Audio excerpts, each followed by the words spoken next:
There we go. Right. Well, thank you everybody for being here. I feel like we're starting to become a little gang, a little family. I'm starting to get to know you all, and we're starting to have a little through line, a little story thread, if you will, on where we're going. I'm Kat. This is Chris. I think you're all starting to get to know each other. Just to orient ourselves to where we've been and where we are.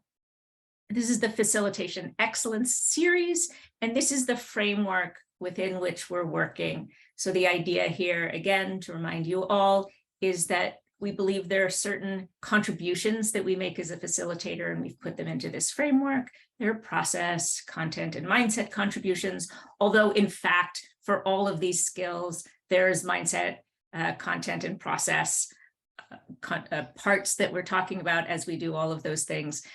So it's a little bit of a force to divide them that way. But we did an overview, and now we're doing a deep dive into 3.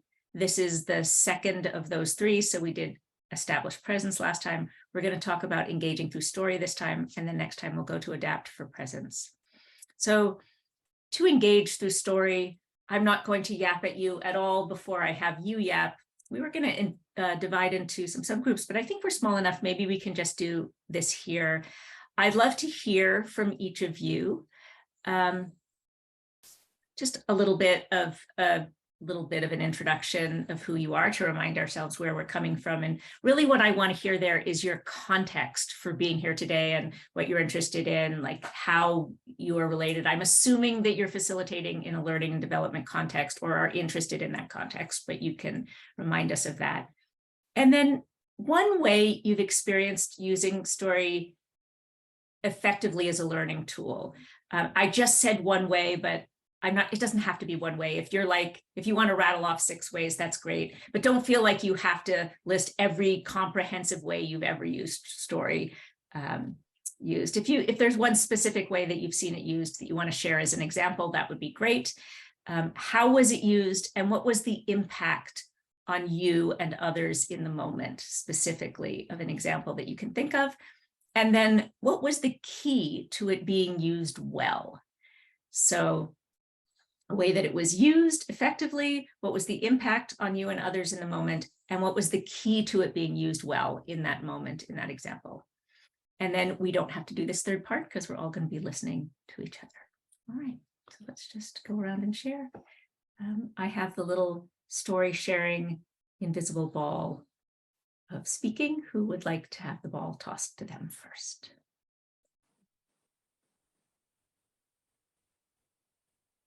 I see Mark making nice eye contact with me, so yes, I will throw it to Mark. Thank you, Kat. I'm just going to set this down here gently. All right. So I helped develop an e-learning last year, and the content doesn't really matter, but it's about local governance. So this is a international development is the context, and how do you work with local government effectively. The content is fine, but it could be dry. So I thought it'd be neat in this e-learning to create a story where the learner is a character who really wants to be assigned to a new project, and that new project requires some good knowledge of the local governance concepts that we wanted to get across. And so the e-learning starts with the person getting an email from the team lead saying, hey, we think you'd be great for this. Can you come in next week to talk to me about this? Mm-hmm. And the learner then thinking, gosh, this is really exciting, but I'm not sure if I really know everything I need to know. And then, not to get too deep into it, but the learner then goes to have coffee with an old professor friend, and the old professor friend, through a series of questions, because the professor is just a curious friend, asks a bunch of things about local government that allow the person to deepen their knowledge and demonstrate learning. And then at the end, they have this conversation with a team lead, and based on how they've answered questions throughout, they are given a readiness score, and basically they're ready or not ready to take on this assignment at the end of the learning. So in terms of that's basically how it was used.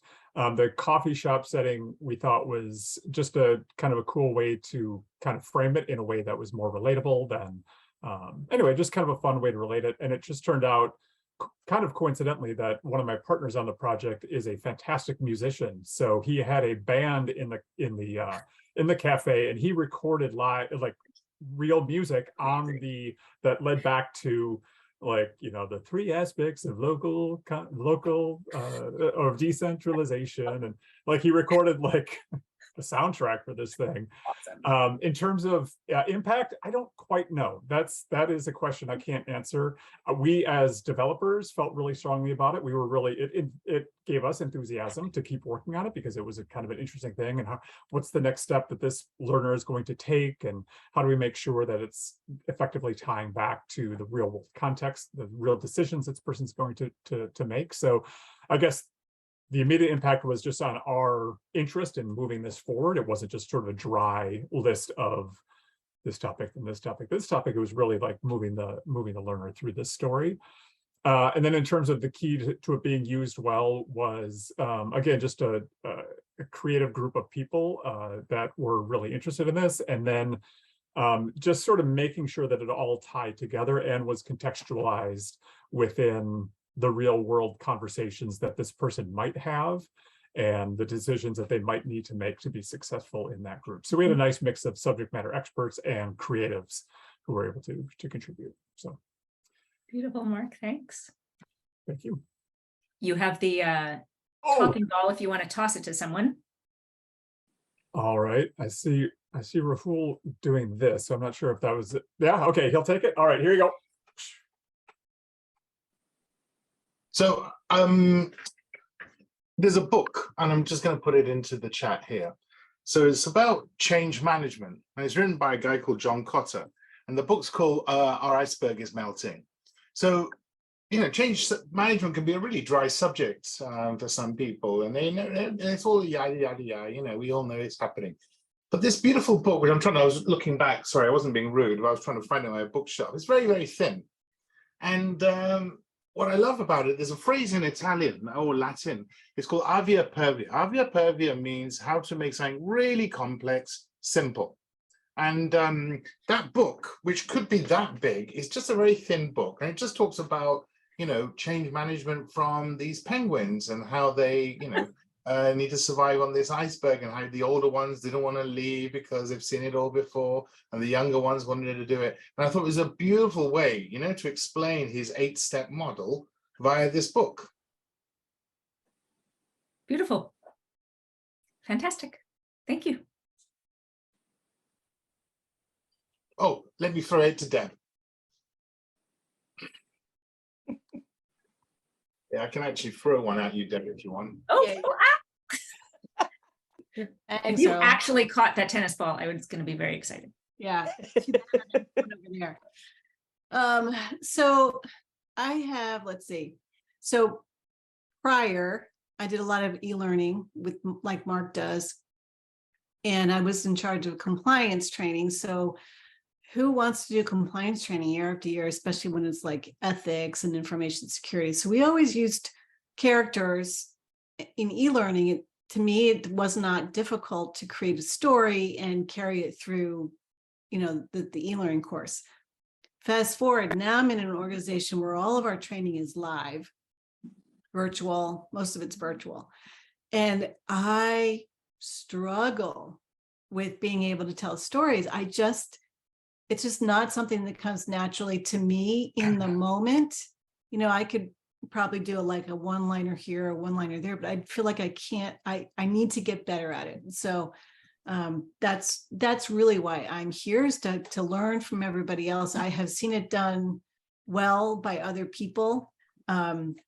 Recently I had to read this book. I don't know if anybody's read it, by Cialdini's Influence. And I mean, it's thick, but he does a wonderful job of making his stuff stick because he tells stories. And so I want to get to that point. So I'm hoping to learn from everybody. Great. And I'm going to toss it to Jesse. Thanks, Deb. Yeah, first off, apologies for being late. Morning meeting went a little long, so I was really eager to get in here and I was chomping at the bit. So thank you for everybody's patience. In terms of storytelling, essentially what I love to see when it's strong and where it's really impactful is where it can elicit an emotional response from people. So it can really tie into some of those things that sometimes other content can't. And it just helps us with some already developed pathways. And in particular, there's a video I often use to talk about fear and learning and where fear comes into play by Trevor Reagan.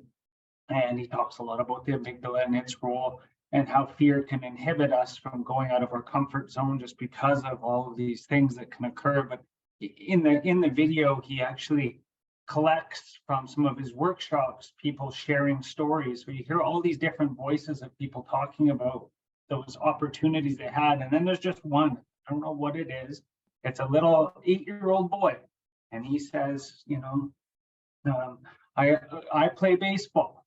And every day my coach asks me where I want to play. And I want to try playing shortstop or first base, but I'm scared I'll make a mistake. So every day I tell him I want to play in the outfield because nobody hits the ball there. So he's talking about putting himself on stage, and just like cats do, it just hits me because I've been there. And I could relate to those moments where it's easier to pull back, be it a project, be it something, because I'm so scared I'm going to screw up, even though it's a great learning opportunity. And it just really tied in and hit that key point that all of us have these instances where fear really gets in the way of good learning. So as a facilitator, educator, trainer, what can I do to help people understand the role fear has, understand that it's affected everybody, and then powerfully try and move past it? So it might even be to your point, Deb, I've never used storytelling. Maybe there's a little fear creeping in. I don't know if this is going to be effective. I don't know how people are going to react or if it's relevant or how I'm doing it. So I'm just going to do what's in my comfort zone instinctively. So that's my little story. And yeah, just hearing people's really personal stories can be really impactful. Now, I don't know who shared because I did show up late. So who should I pass the ball to, Kat? I think we've got Jane. Jane, all right. So Hoots is not a werewolf. Perfect. You have to throw it to me. I can't catch it till you throw. There, I put a little arc on it too. So I'm going to go a little bit left of center here and wrap this into not so much learning environments, but into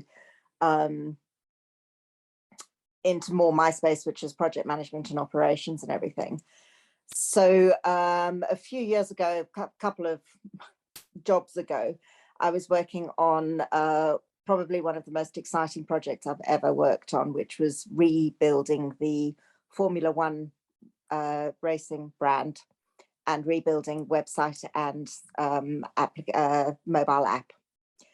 And the sheer volume of data that is consumed and shared back during a race is phenomenal. It's like 500,000 pieces of data every second.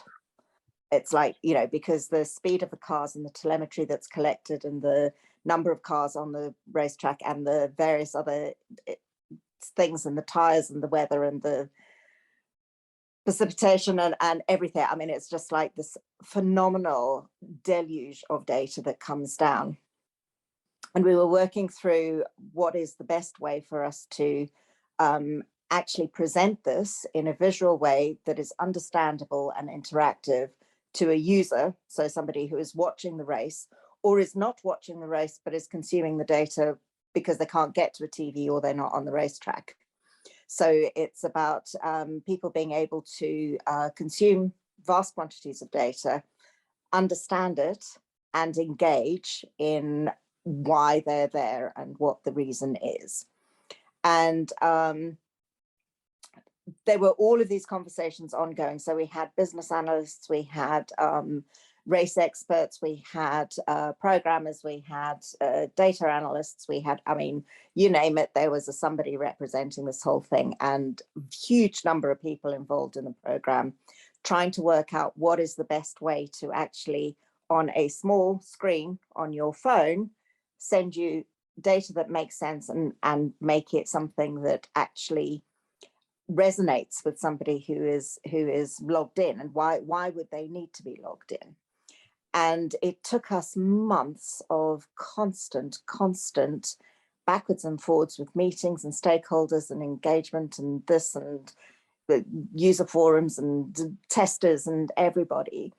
And eventually we had somebody new come in as a business analyst or product owner who just went, what are you doing? Why are you doing this? It's like, this makes no sense, because all of it was concentrated on the data and none of it was concentrated on the perspective of the user.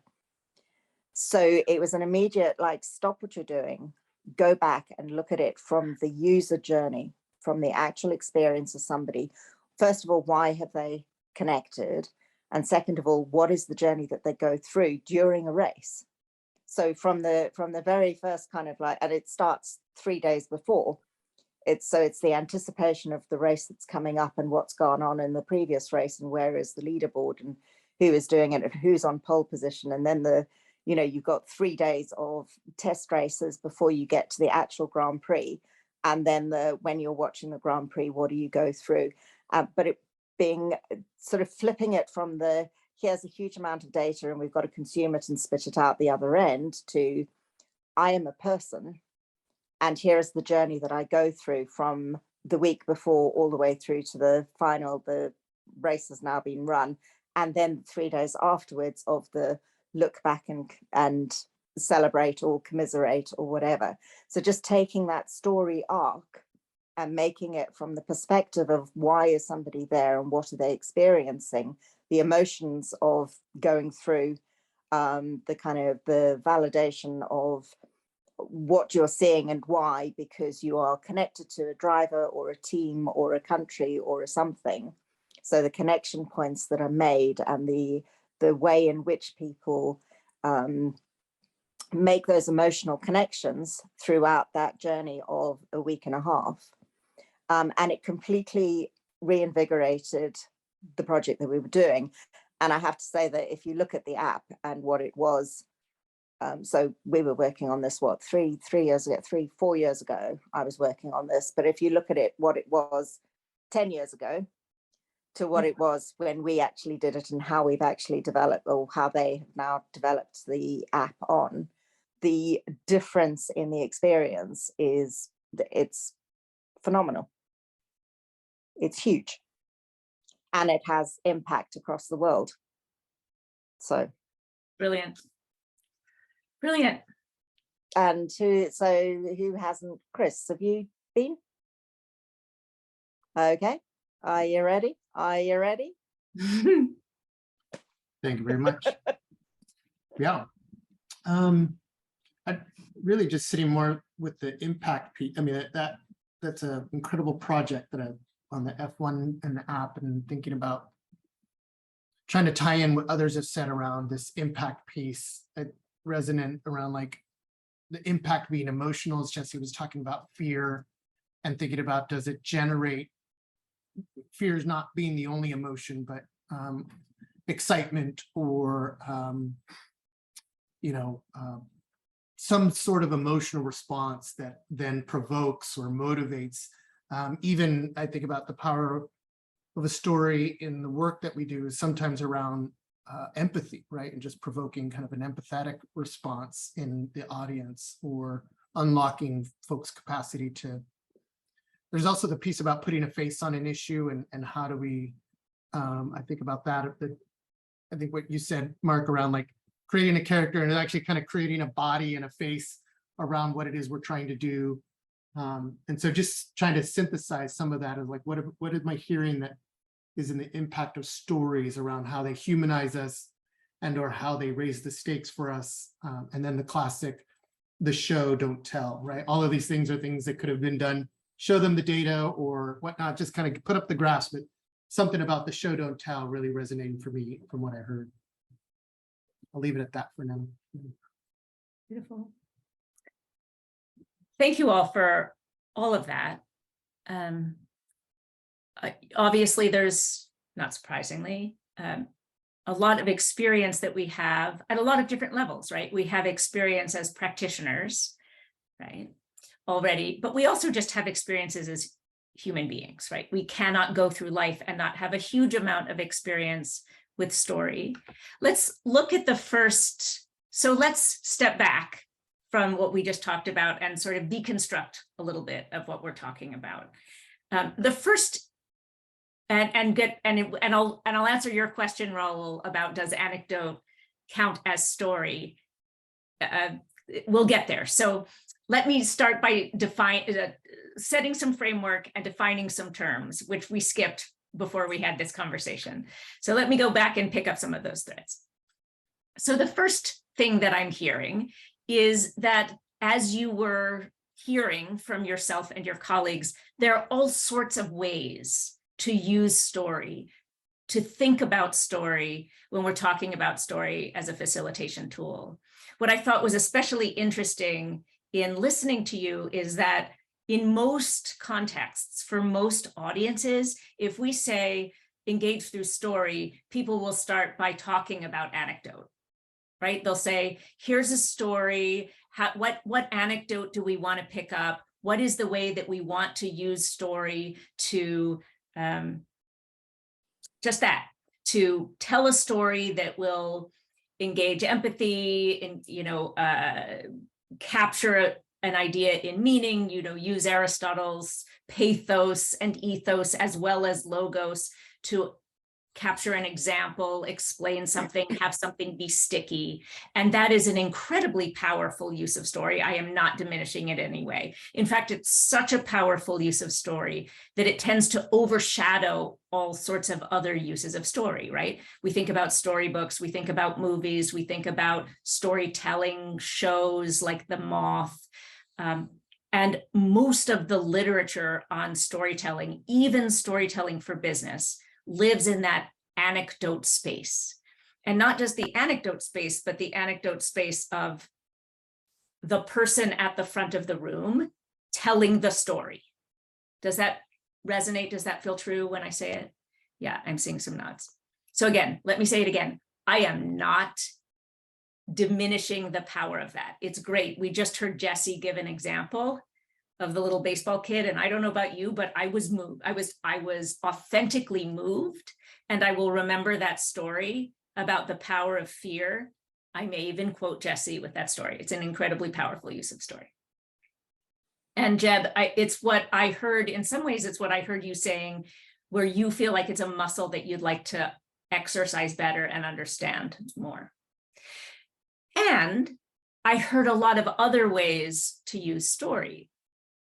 We'll deconstruct that in a little bit, but here are some other ways to use story in sort of self-contained ways before we get to larger ways. You can use it as case study analysis, role play. You can solicit story from your audience. This is all in some ways still in the anecdote bucket. We don't just have to be telling it from the front of the room. We can be listening for anecdotes from our participants, right? And we can solicit them. Tell me an example. In each of the sessions that we've had so far, I've started off with some kind of putting you into groups and having you share stories of your own with each other. Some of them, sometimes I wasn't even there to hear them. Those aren't the only ways you can use story. We don't have to even think on the plane of anecdote. Many of the ways you talked about using story in the ways that you just shared were about story as a frame or architecture for creating meaning. That it wasn't an anecdote at all. It was about the whole structure of creating a beginning, middle, and end, or a through line meaning coherently for the whole course. And you could do that in a fictional way, like you did, Mark, and saying we're going to create this coffee shop and you're on a mission. Or you could just do it on a, here's the beginning, middle, end of the journey you're taking from here you start, you don't know something, And then we walk you through a process. By the end, you do know something or you've applied something, but we understand that creating meaning, creating a course is in fact a storytelling activity. So what is story? How are we defining story if it could be so many different things and broad? Well, this is an important question. Some of you may have heard me tell this story before. The very first professional presentation I ever gave at a conference was on storytelling for trainers. I was presenting on that topic at an ASAGA conference, the North American Simulation and Gaming Association conference, because a colleague of mine was also already presenting on applied improvisation, which was really my specialty. Storytelling was a subset. And I sort of had this inkling that story was good for training. It was a chapter in a book that I was working on, but I didn't really know what I was doing. I was young, I was green.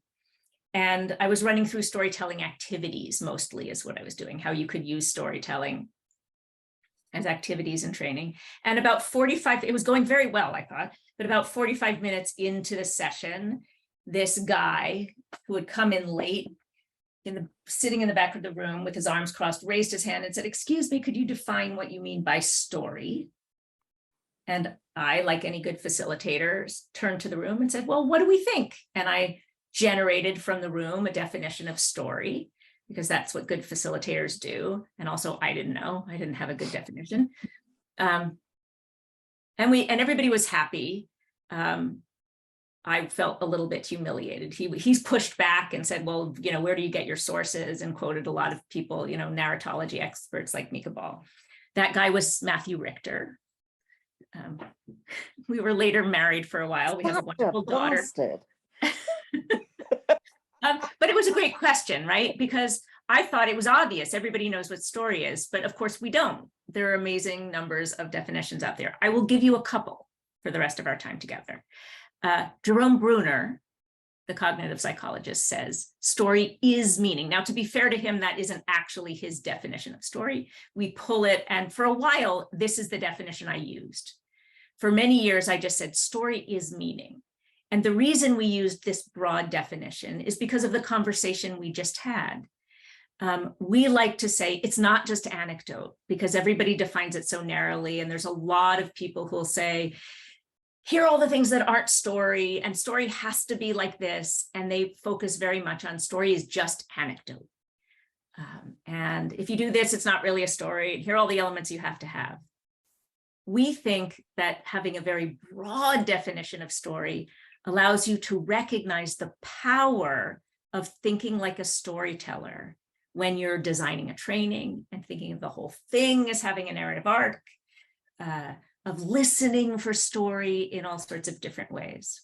But I realized over the course of time that if you're too broad, it also sort of waters down the power of what is story. If everything's a story, then nothing is a story. So we got a little bit more specific with the help of said daughter that Matthew Richter and I had, who grew up in our shadow, got introduced to a lot of people in the LDA network, and created in her senior year of high school a documentary film called The Structure of Influence, which is an investigation onto what is story. And she created this definition, which is story is co-created, observed change over time.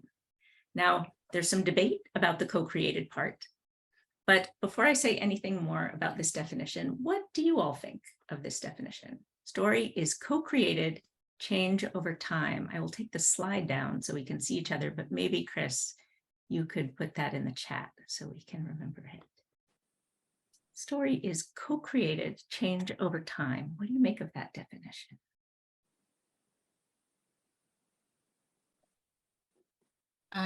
The change over time is perplexing to me. I'm not sure what you mean. She meant by that. Does it suggest there's perspective? Because the observation of change, we all see it through our own lenses, and therefore that interpretation becomes the story. Yes, the part of that definition says story is subjective. Yes.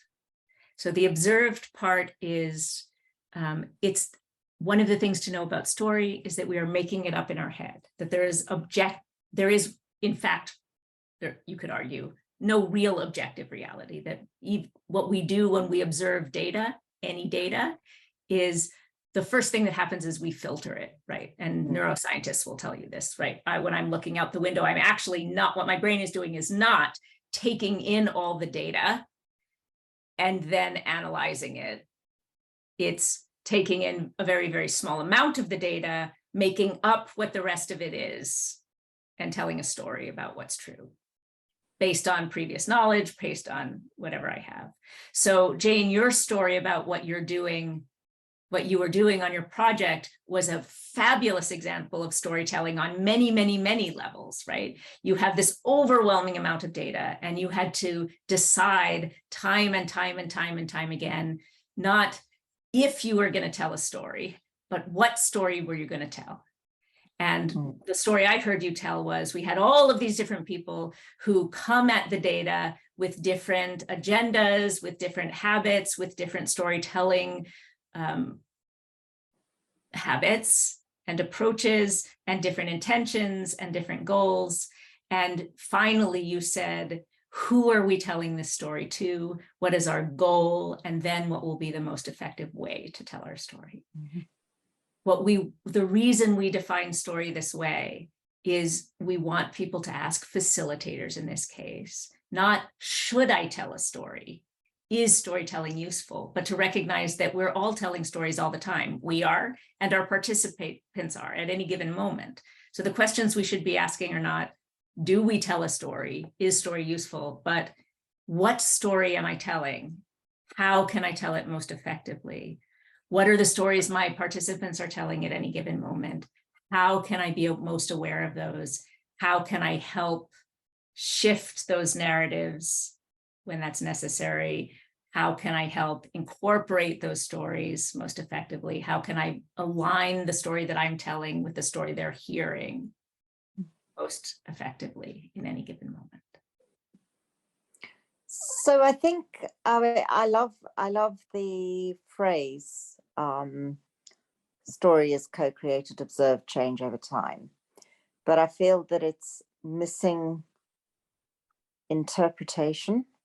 So it's not just observing the change, but it's interpreting that change and then resharing or I don't know, it feels like there's a bit missing for me to actually make it story.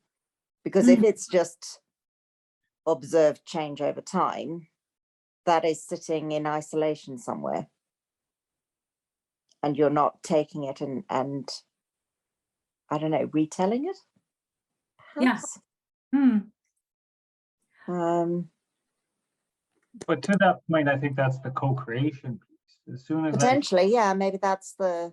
So the co-creation piece to that is I'm sharing something. But once the lips or the sounds leave my mouth, you are making meaning out of it. You are attaching to your previous experience. You're pulling pieces. You might focus on a little bit of a different thing than Chris, but it's kind of this co-creation because it starts with my what I say, and you take it and run with it. So somebody might latch onto one piece of a story, somebody else will latch onto something a little bit different. So once it's gone out into the ether, now I could try and focus it to keep it on task and purposefully do that so it's leading people to a similar. But even if I go back to the story thinking of fear, everybody in this room has a personal instance. Oh, I felt like that. And that will take each of you to a different part in your own stories. So it's co-created in the fact I'm leading us somewhere. And then it changes over time. Is what does this mean for me? How is this going to move forward and the growth impact of it? That's the way I've interpreted it. Beautiful. Yeah, I like that. I think that kind of resettles it in my mind as being, yes, it does make then sense. So we could spend, and we have, the rest of the time debating the definition. I'll offer it to you, and I'd love to continue the conversation. We can have it in our discussion group as you want. But I now feel that I've done 20 years later my due diligence by starting a storytelling workshop with a definition. Let's continue to explore what you've already brought up, which is how go a little further into what is story and how can we do it. I'll come back to what's challenging about it. Here's just a little bit more about story being fractal. Story is fractal. It happens at all these different levels that we've started to talk about. But let me, I don't know where you are. So let me, hang on one second. I keep losing you on my new computer setup. So you can you see me in my deck? Yep. Okay, good. Excellent. I can't see you, but that's okay. All right, so story is fractal. We've talked about anecdote. We've talked about the main story, which is if I'm creating a session or a learning module, we have the main story, right? Which is the narrative flow of a talk or session. There's also another level of story that we like to talk about or be aware of, which is the ambient narratives. And Jesse, in some ways, this is what you were just talking about, the narratives that permeate an environment or that already exist in our consciousness, right? So I have my stories of fear. You tell the story of the baseball, and I go, oh, right, that's what happens to me when I'm standing up in front of the room and I'm afraid of being stared at and public speaking, or when I'm afraid of telling a story and I'm not a good storyteller. Or it might be, so that's inside one person's head. It may also be culture ambient narratives. There are lots of ambient narratives about storytelling, which is one of the reasons that we spend a lot of time on this when we're talking to folks about using story. Because we go into organizations all the time where the ambient narrative about storytelling is, it's fluffy. You have real data, you have real information, you have important communication, and then you have storytelling. So distinguishing that, or undistinguishing storytelling from actual concrete communication is important. Some people say, well, we work with engineers and they say, yeah, but I don't have time for storytelling.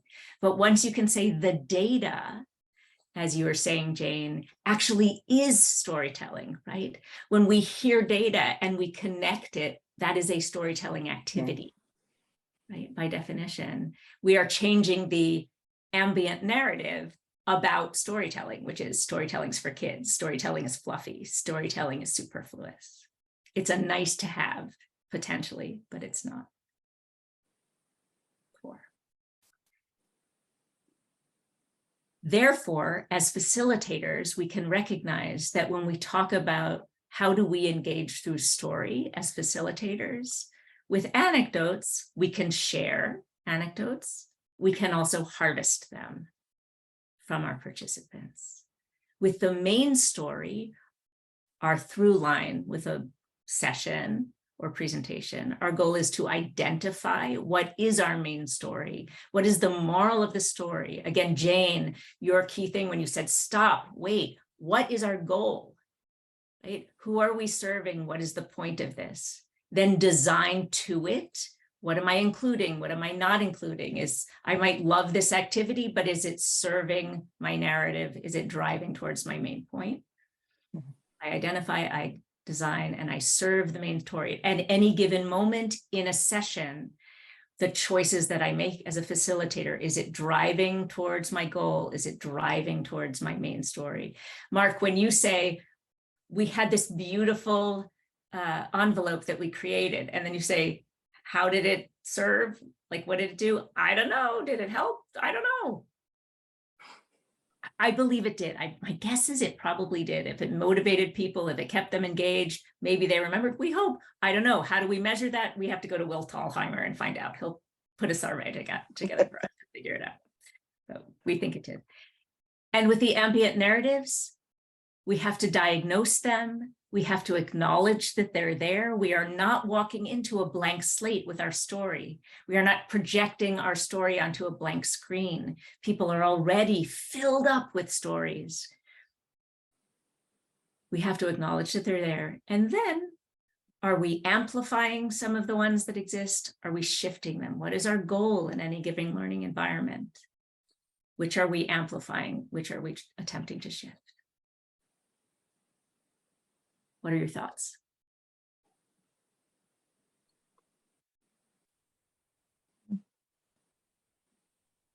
There's way more to storytelling than I actually ever thought.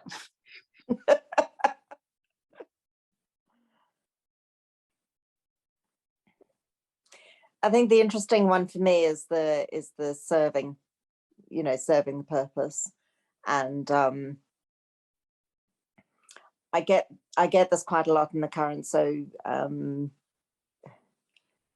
we have to engage with the business a lot in order to understand whether or not our current offering, which is academy, so the corporate university graduate level, kind of coming into the business.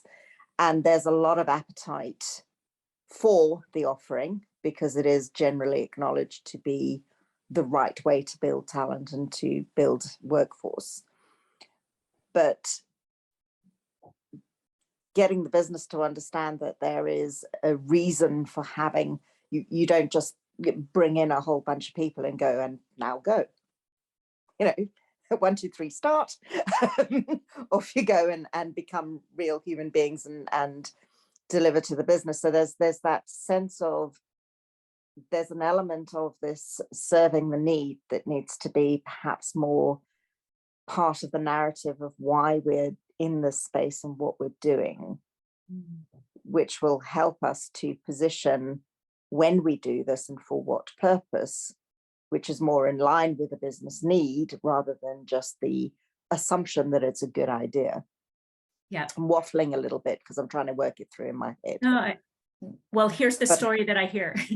So one of the things we can do is listen as a storyteller, right?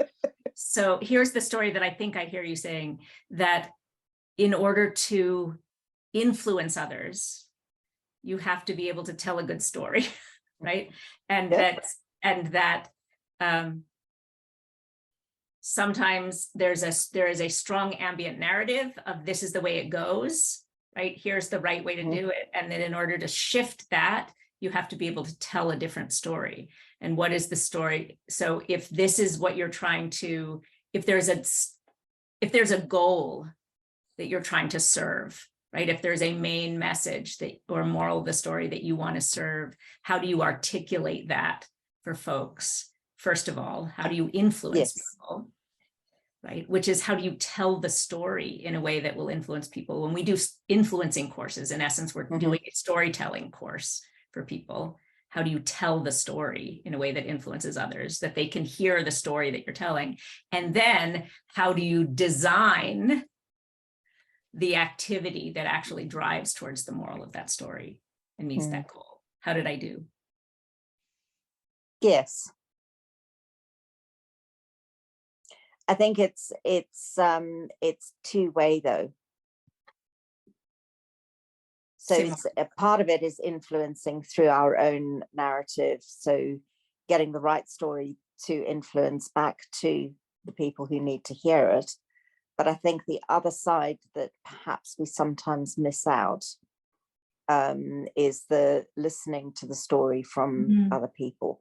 So I think that's the thing that's kind of starting to coalesce in my mind, having listened to this and seen some of the things that have come out, the themes that you're picking out, is that ability to go, it's not just my story I'm giving out to you, which is based on my goal and my KPIs and what I need to deliver to the business, but it's also listening to the business and going, well, where are you in this space and how do we best serve you?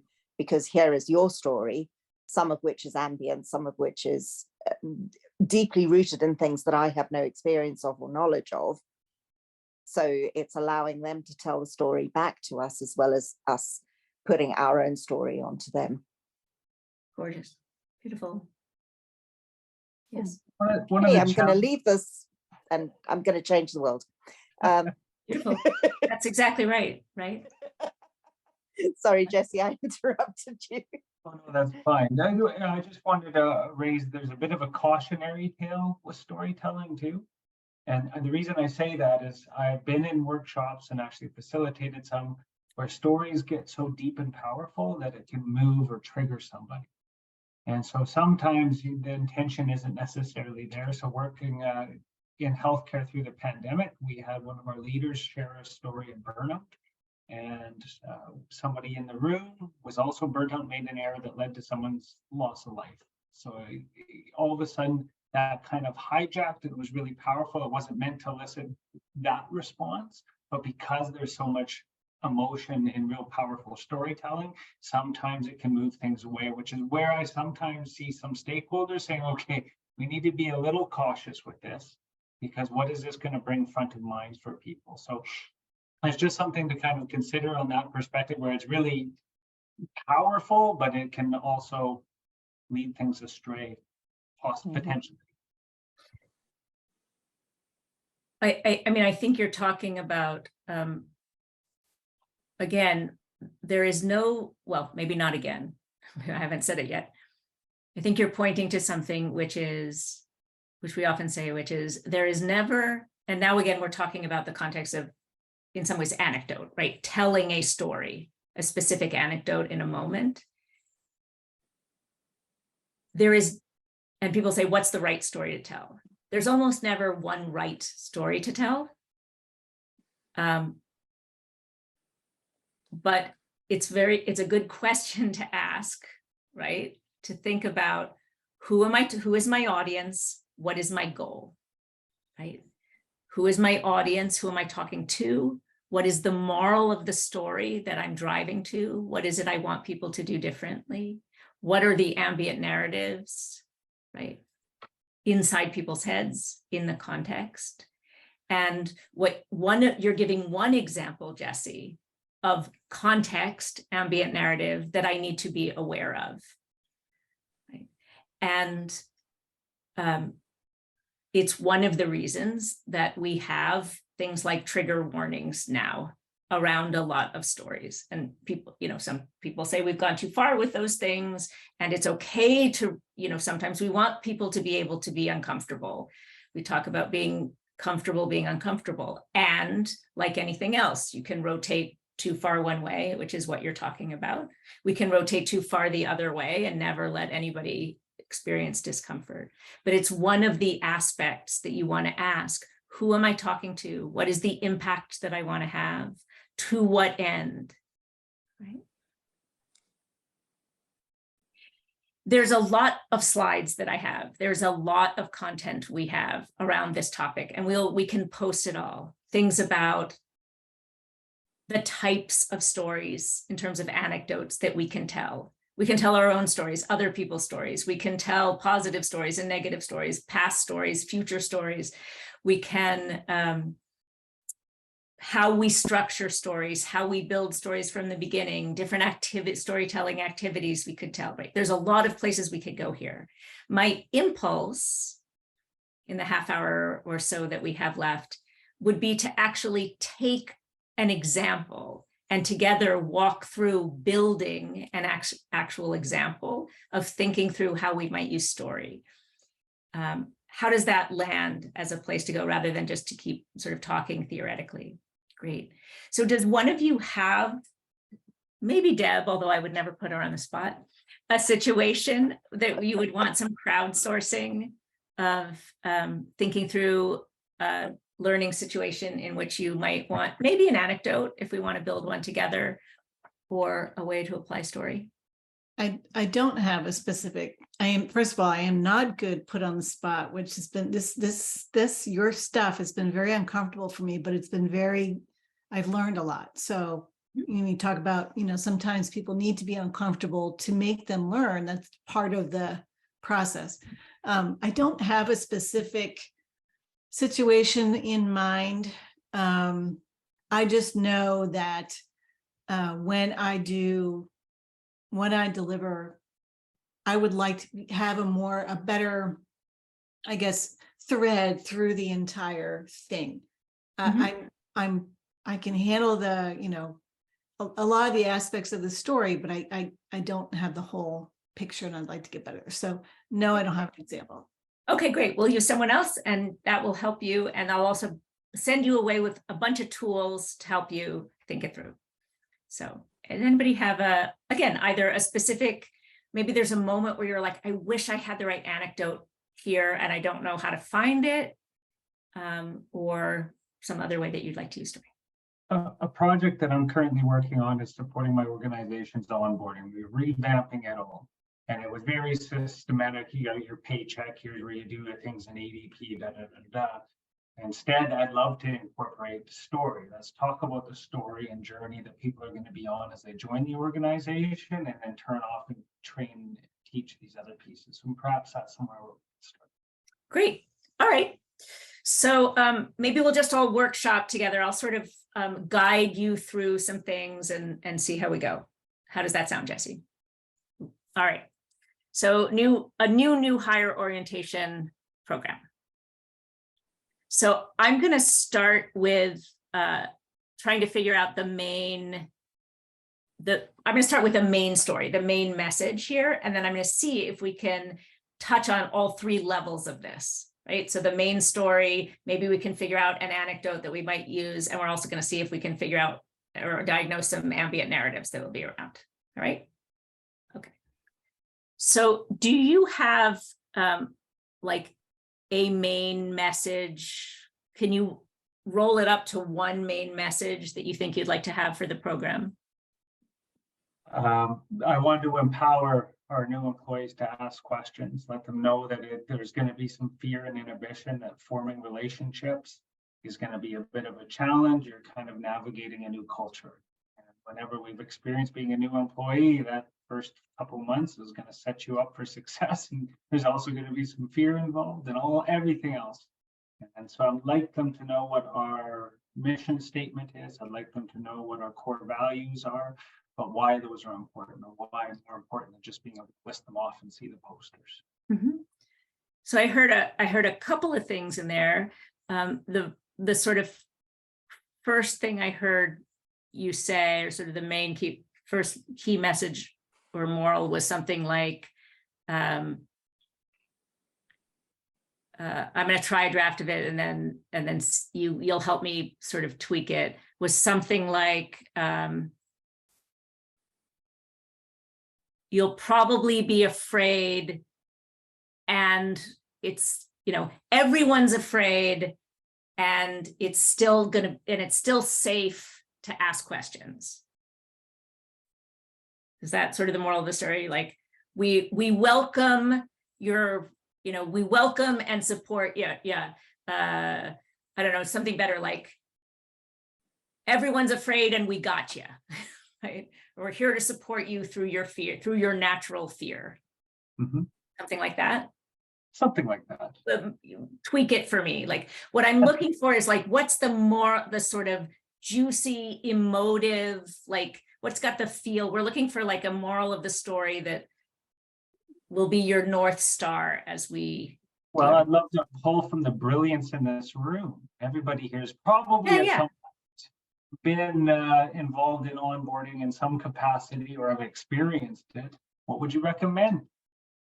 And not just from your experience with onboarding generally, but what I really want us to do is listen to what you heard Jesse say, and what's the like essence? How do we distill what you heard as the story Jesse was telling us about? So what I was pulling was like, I heard everybody, you're going to be afraid, but that's normal, and we want you to ask questions, right? I heard a bunch of other stuff in there, like values and all that, which I feel like is going to support that, right? But ultimately, what's the takeaway that you heard? Help us figure it out. For me, and just personally, I wouldn't start with a fear thing, especially if somebody is not fearful. If they're walking into this thinking, this is the 5th place I've worked at. Yeah. It's not, I'm not afraid. So the thing that I was picking up on from what you were saying, Jesse, was really the navigating new environments, new people, new processes, new mission statements, sort of that navigate. I was picturing somebody sort of exploring a jungle or sort of going through some sort of adventure of exploring and learning how to navigate through these new circumstances. there can be sort of that ambient message of you don't have to be afraid, but I wouldn't put that out front personally. Great. So let me be clear. We are not structuring our story yet. We're not talking about order. What I'm actually looking for is the moral of the story. So this is the takeaway message. We're not in terms of like, again, order in any way. What's the essence of the message? Go ahead, Jane. So what I heard is that what you're trying to get them to be able to do is be successful in their role. Absolutely. Be successful by being able to ask questions if you're not sure of something, being able to find your own way if something isn't necessarily provided. We want them to be as successful as possible, as quickly as possible. Great. The other thing that I heard you say, Mark, that I loved was don't assume people will be afraid, right? Some people may, other people may not. So if I'm just going to keep trying to pull the threads of the story. So I heard, Jane, you're saying we want you to be successful. You said absolutely, Jesse. So let's say what I'm hearing now, if we're honing this, is we want you to have everything you need to be successful. Please don't be afraid to ask questions and tell us what you need. How's that? I'm seeing a stronger nod. Yep, that's Good enough for now? Okay. Yep. Okay. But what you're really doing here is defining the culture of this organization, aren't you, really? And Raoul, to your point, that's really what I'm excited about most, is because we're seeing a mass influx. Everybody knows this mass resignation and mass retirements. We're seeing a big influx of new blood. Here's a great opportunity for organization to really hone in with a new culture. And of course, we have a new CEO at our company, so he really wants to imprint his stamp on it. And so yeah, ties into that, absolutely. Great. And I think that is the moral, isn't it? The moral is, welcome. Let's tell you what our culture is. Okay, so listen. I just want you to listen to these phrases. Here's the moral of the story. Welcome. We want to tell you what our culture is. Does that sound like the moral of a story? No.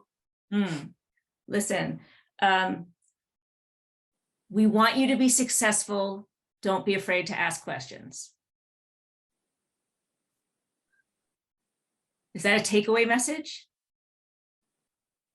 The moral of the story is we want to do everything that, right? We want to do anything we can to help you be successful. So please ask questions. Please tell us what your needs are.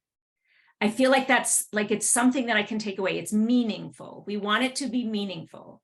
And the reason I'm being, the reason that this matters is because every choice you make in terms of what you put into your main story is going to start with, does it serve the moral of my story? Right?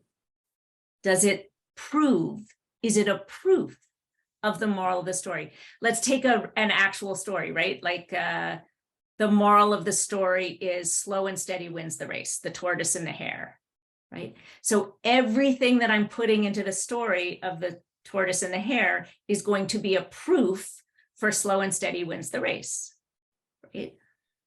If it's about, if someone who's fast gets a reward, I'm not going to put it in the story because it's not going to prove the moral of the story. So in this case, everything that we put into our story, into our orientation, is on some level going to have to prove we want you to have everything you need to succeed.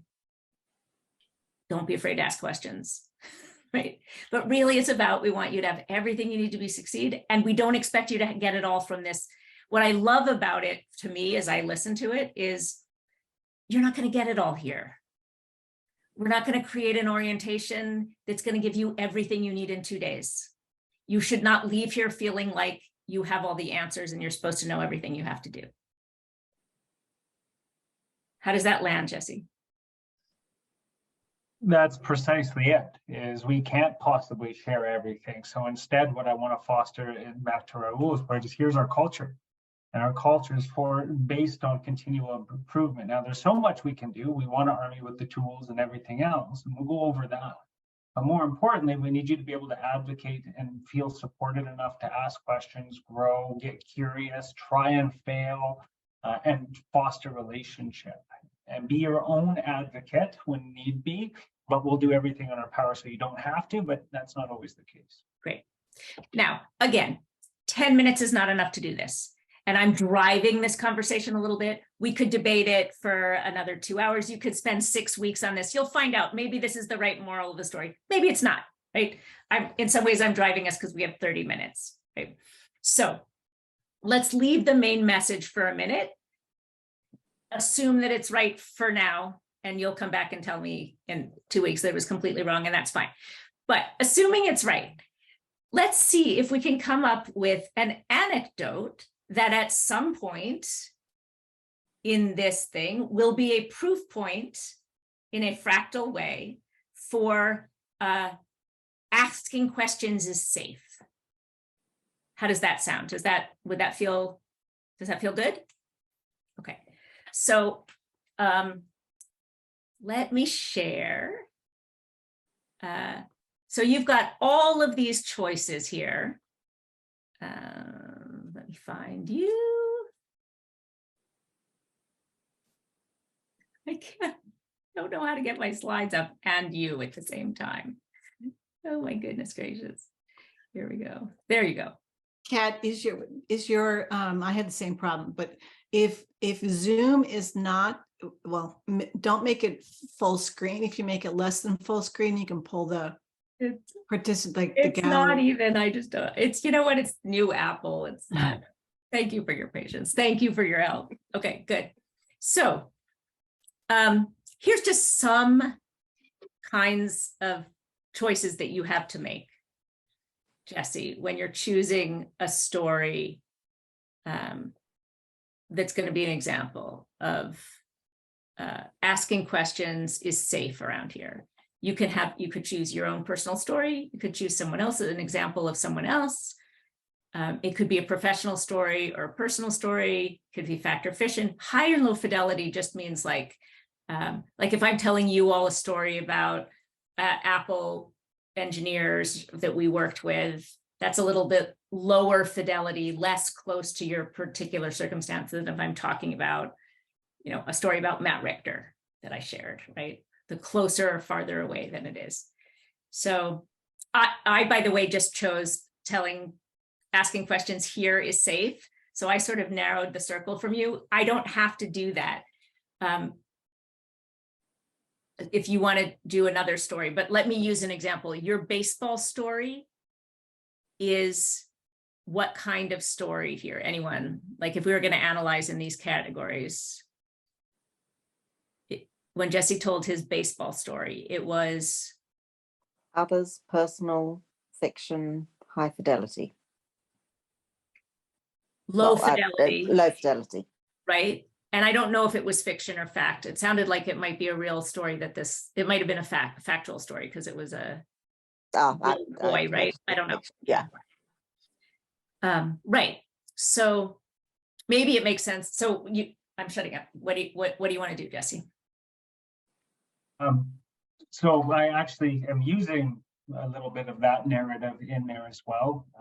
But I like to pick something that is others or actually theirs. So I see yours and others, but I'd love to hear their stories. So anyways, in terms of Great. If we're just thinking of maybe kicking it off with a story, but I think there'll be many stories intertwined throughout the session, right? But if I was maybe starting with one, I might start with a personal story and be mine. It'd be factual and ideally high fidelity. So I could share this is my personal experience. I've been there. Great. So you've been there. I love this. And thank you for I know you're doing this to help us with the exercise. I heard what you just said. So in the course of this, you're going to hear a lot of their stories. You're going to get them sharing stories. You also are going to share lots of different versions of this. We've already used an example of ones that you're going to share that we just analyzed, baseball story, you'll probably have examples of all of these examples as you go along. And for the sake of this exercise, you're helping us by saying you're going to start off maybe with your story. It'll be personal, probably, and professional, maybe, because you'll be setting it in this context. It'll be factual, and it'll be high fidelity because you're going to be in this context. Just another thing to think about in terms of the positionality of your story, and you're going to tell us now. Your personal and professional, high fidelity story, is it going to be a past story, something that actually happened? I'm guessing. Yeah. Because it's an experience. Is it going to be a positive or negative example? Preferably positive.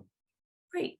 It'll be a positive example. That feels right to me in this sense, right? If our moral of our story is it's safe to ask questions, my guess is, now it could be a negative example of like, I didn't ask a question for a long time and then, you know, I didn't get the help I needed. But tell us your story. So tell us what the story is, maybe. You don't even have to tell us the story yet, or you can tell us the story, whatever you want. Well, I actually haven't decided on this. Okay. One of the things that I'm actually going to do is put them through an experiential component where I have a whole bunch of jargon and to solve almost a puzzle.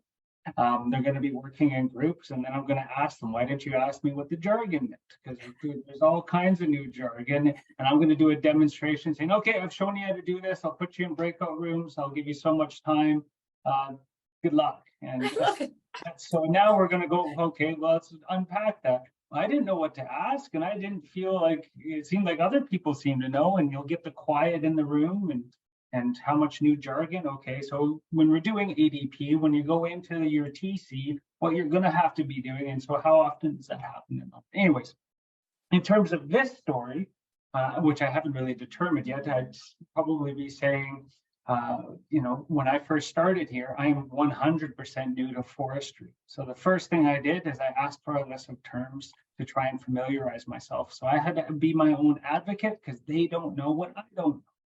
And everybody's coming at a different point. We're here to discuss today how you can be a better, strong advocate for yourself to fill your own knowledge gaps. So let's work together towards that. Gorgeous. I love it. Okay, so let's work on that story. Perfect story, right? He's putting you're telling your own example of how you had to do it. You were in their shoes. You were just where they are. You needed to advocate. You went in their footsteps before them. So okay. So Deb, this is going to change your life. Do you know the story spine? Have you seen it before? Excellent. I'm so delighted for you. It will change your life. The story spine is a tool made good. It was created by a guy named Ken Adams, who's an improviser and a playwright. It was taught by improvisers to the animators at Pixar. So sometimes you see it out in the world as the Pixar story spine. It's also now been sort of promulgated out in lots of different places, including a lot of school curricula. So sometimes people say to us, yes, oh yes, I just used this with my 4th grader in his homework. But what it does is distill the structure of a well-made story into its different elements so that you can start structuring your story, whether it is the arc of your whole training or an anecdote. You can structure it for yourself as you build it with a little template. The template goes like this. The platform of the story is the routine when the story started, and there's some little key phrases. It doesn't mean in real life you're going to use these phrases, but it helps you structure it out logically in your head when you start. Once upon a time, every day. So once upon a time, there was a little boy, and every day he dreamed of playing shortstop. Right. But one day, the coach came to him and said, where do you want to play? Because of that, he said, so that's the catalyst, right? What breaks the routine.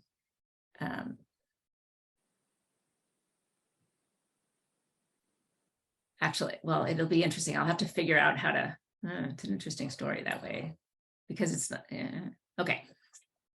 The platform of the scene. The catalyst is actually, let me do my story. Let me do a different story and then we'll figure out what how the baseball story goes because I don't want to run it. So the platform of the story is once upon a time and every day is the platform of the story, right? So once upon a time, there was a facilitator giving a workshop on storytelling.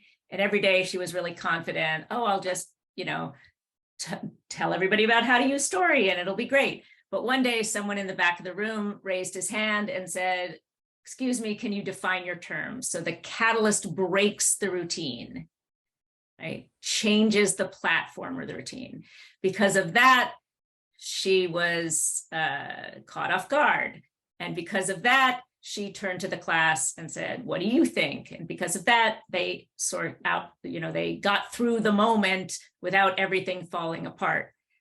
Until finally, she realized, wow, I probably should have defined story to begin with.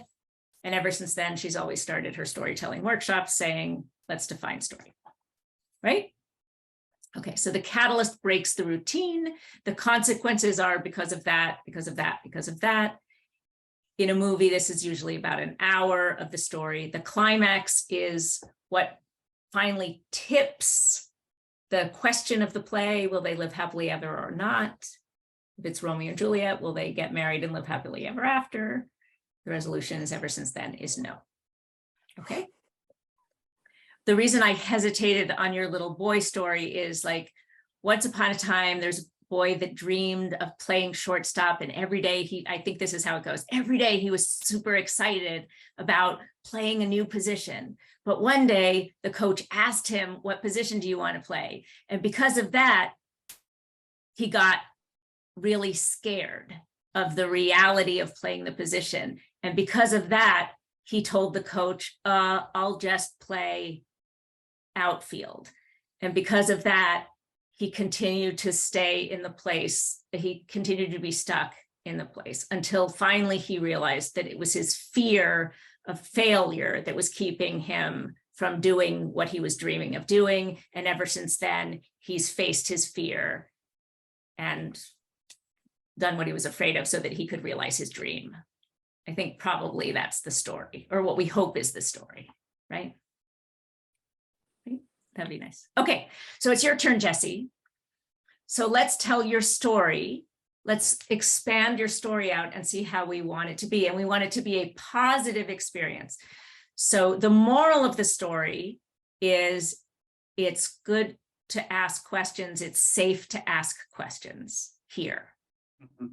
So let's start with a platform that is far away from that, right? Where you weren't asking questions, right? So let's try it. Can use these. So once upon a time, someone, I could name anyway, I could use myself. Yeah, use yourself. Deb or Mark or Raul joined a new organization with great excitement. Every day they were challenged with learning a new culture, meeting new people, learning new jargon, processes. And there was a bit of a challenge with that. But one day they came across something that they really didn't know how to move forward. They didn't know what was meant by it, what the desired outcomes were. There wasn't a lot of clarity. Because of that, and because that they were new, they hesitated. They didn't want to show that they didn't know, didn't want to create a bad brand. And because of that, they didn't ask for a lot of clarity initially. But because of this session, they decided, no, I need to advocate for myself. So they reached out and asked for a little bit of support. With that, until finally, with that support, they were able to complete the project or their deliverable better than anticipated. And ever since then, they found there are people who they can rely on in the organization to be as successful as possible. There, that was my first go at it. Great, beautiful. That's very nice first go. Give them a wild round of applause. Pretty good. Good. So how did that feel for you, Jessie? it felt like I was following a process, but it was interesting in that because of that, it's almost, I could go either way. So it could be the story of somebody that doesn't quick reach out. And I've seen it, we all have, where somebody's kind of goes in a different direction or doesn't reach out and doesn't collaborate and kind of falters a little bit. Or that new employee that really struggles and decides to leave because they don't feel supported. So it could go that direction, and that's what we're trying to avoid. So then it was me, okay, I could go here. Let's make sure we pull it back and have a successful outcome. Right. So Jesse, what I hear you saying is, as you were going through the story, in some ways you were deciding like, ooh, which kind of anecdote do I want to tell? Do I want to tell a past negative story, right? I could say, look, someone came in, they were great, they had all this stuff, but they were so worried about, in essence, you were telling the baseball story again, right? They were so captured by their fear that they weren't able, and so worried about looking good or not making a mistake, that they weren't able to get the help they want and they left. Right? That's the baseball story again.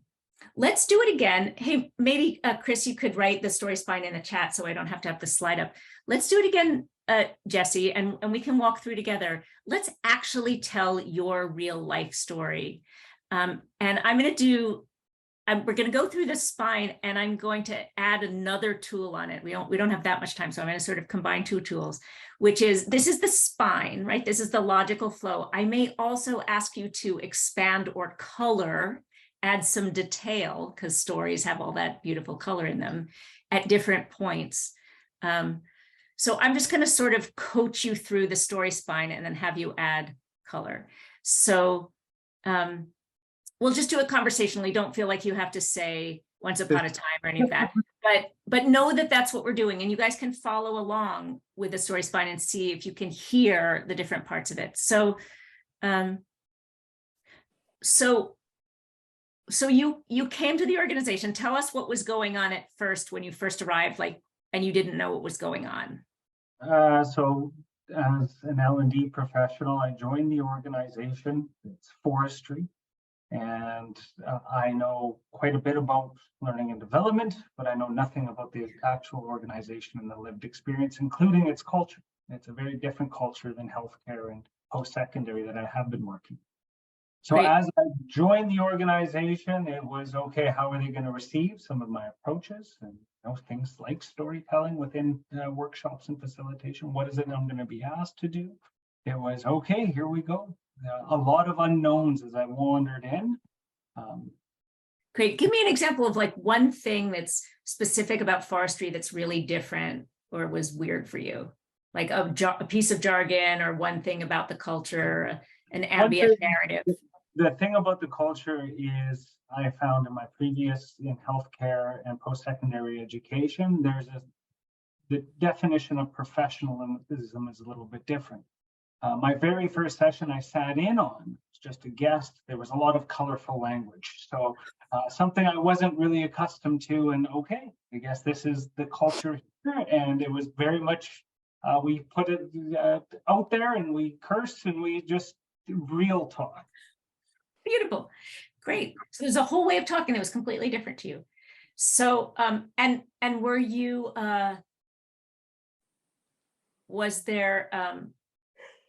were you shy about talking about it, or was there like, were you, did you feel like you had to hold back about letting people know that it was new for you or anything like that?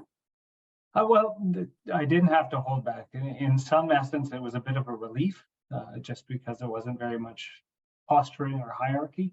It was people being more closely resembling their authentic selves, although I just wasn't necessarily accustomed to that. So it was a difference. And then in terms of putting together training packages, it's understanding models might not be working here, understanding that some of the things that I've done previously and had to do, much like if Matt Richter's sitting in the back saying, well, how are we defining that? Those aren't going to be the questions that are percolating.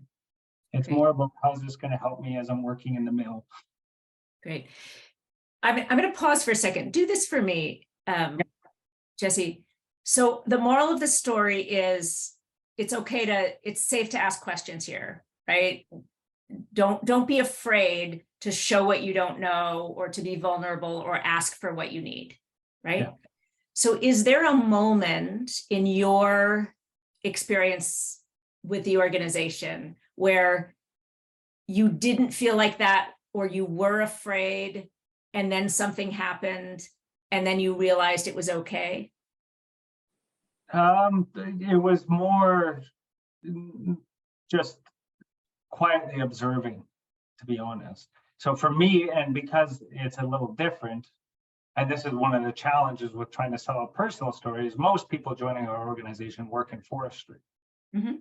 Me as an outsider, so my story might not necessarily land Ah, with them because it's a very different situation. beautiful. So is your story quest based?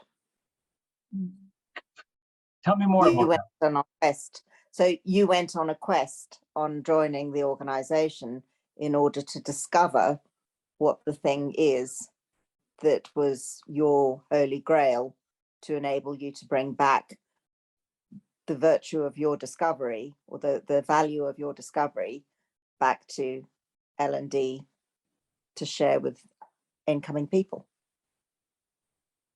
You can make that. Clearly, I'm the person who reads a lot of fantasy, It's great. but you know, So that let's that put that could be, aside for a minute.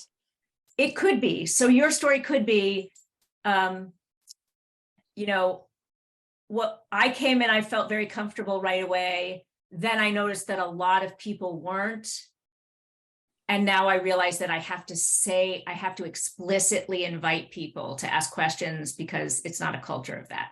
That could be your story. Another story could be, I love what, I just want to pause and say, I love what you just said, because one of the things that happens when we're trying to come up with stories and decide what stories to tell is that we might go down a path and say, I know what I want to do. In this moment, I want to tell a personal story, my personal story. It's going to be true. It's going to be professional. It's going to be this. And then you start and you go like, you know what?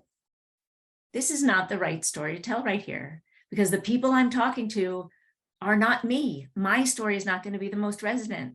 I want to tell that story about Joey, who came into the organization. He was a forestry guy. He was super cool and tough, and he had the answers to everything. He knew everything, and he walked in, and all of a sudden, he wasn't going to say he didn't know jargon. He could like go out in the forest and like kill a bear with his bare hands. That's my stereotype. I don't know, like, right? And he could like, you could plop him down in the middle of the forest. He could come out, you know, he with nothing, and he could like live there for a month and then come out. Like, he wasn't going to say he didn't know what a word meant. But then this happened, and I saw him shift in this way. And, you know, he made himself so miserable. And then one day he just asked a question, and he transformed, and he's become our best mentor, because he realized that it was okay to be vulnerable. Like, maybe it's Joey's story you need to tell, right? And you can tell the story of meeting Joey, or you can tell the story of having Joey ask you a question, or how does that land? Yeah, generally my philosophy is I have participants tell their stories in small groups. So tell us in your small group, introduce yourself, tell a story about either a great onboarding experience or a poor, and how that landed on you. And then I'll have them share, what did you notice about the stories? What were some of the similarities? What were some of the differences? And then kind of, because then it's a little bit more impactful when I'm sharing my own story, and it's also a great opportunity for people, the participants, to meet one another. But I might lead off with maybe a brief, here's my story with onboarding. I've had a great experience. I've also had a negative experience. We're trying to make that great experience and avoid this. How can we do that together, so it's not just on? Here's what I love about what you're saying. People are their own best experts. Sharing stories is a wonderful way for people to access their own wisdom. It's a great way for them, as you say, to get to know each other. And not being in the front of the room, always being the person with the wisdom and telling their own story is a wonderful, I mean, all of that is fantastic. As I listen to what we're talking about in terms of design and your goals, what I hear in your design that may call for you or someone from the organization sharing a story that that you won't get through an activity of the participants in the onboarding sharing a story, is the organization's credibility as trustworthy and safe as a place where people can be vulnerable and ask for what they need, and the organization being responsive and safe as a place to do that, regardless of what's good in other places, regardless of what people have experienced. The organization is the organization. The organization has to show up and say that and have a proof point story for that the participants can't provide because they haven't been in the organization. Agreed. So having that kind of story, and to your point, Kat, from just an overall, this is a project that I'm currently working on, is I'm actually starting with middle management training, because I need them to be buying into this process and let them know I'm asking new hires to advocate. So how do you be a good support or mentor in that process? So understanding the process in that, and then maybe having somebody come in and share a story that's not even mine, but be a little more powerful. Beautiful. I do apologize. I right now have another meeting to jump onto. So Thank you for your help. Thanks, everyone. Thank you, Jesse, for being our guinea pig. Let us know how your onboarding thing works out. I'm fascinated to see where it comes. If anybody wants to connect via LinkedIn and kind of share stories, or if you have resources, that's the great thing about all of us being here. Make Yeah. our easier and We collaborate. really appreciate all your efforts. Have a great meeting. Good. And we are also at our end. So thank you all for your efforts. I'm happy to stay for a few more minutes and hear any of your thoughts or questions about what we did. I'm sure you all have lives as well. So fly be free if you need to be, and happy to connect here or any other time. We are back in a couple of weeks with Adapt for Impact. This has been so helpful. I have to run, but looking forward to the next one. Thanks, Kat. Later. See y'all. Thanks.